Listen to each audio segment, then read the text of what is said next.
Hi, I'm Mary, a librarian and book reviewer with a focus on stories written for kids, tweens, and teens. Today I get to share with you this book called Ivy, Newt, and the Time Thief by Derek Keelty and Magna Broll.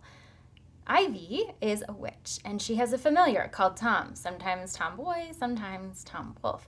And today is Halloween, and every year on Halloween, a haunted house appears mysteriously out of the mist.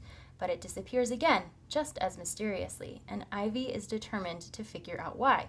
Unfortunately, her parents have warned her to stay away from the haunted house, and she is not totally sure she's going to follow those instructions. Luckily, she finds a loophole, and she and Tom find their way over to the haunted mansion, and they find that there might be a little bit more to the mysterious disappearance than they realized, and they might be the only ones to help restore the house to rights and keep it from disappearing again. This fun beginner chapter book is great for young readers who are getting to be a little bit more confident with longer texts. It is part of the Ivy Newt series, and while it's not totally necessary to have read the first one, it is helpful to understand the context of who these characters are and what the world is. However, this book does have a map and a character guide at the beginning to help orient readers if they're not familiar with that first book.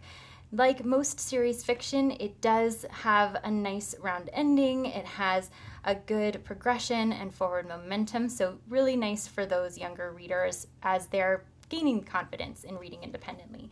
As you're going through the book, there's many illustrations. So whether it's white text against black background or the opposite, the black and white illustrations really help to bring out the essence of the story and to help connect readers to what's going on.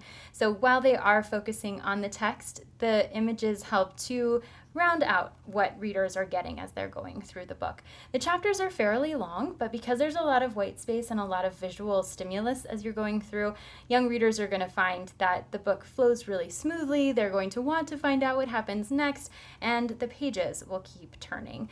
It's also just a nice little compact size, great for tucking in a backpack or a bag for reading on the go, and it's perfect for the Halloween holiday. If this sounds like a great fit for you or for someone you know, I hope you look for it wherever you get your books.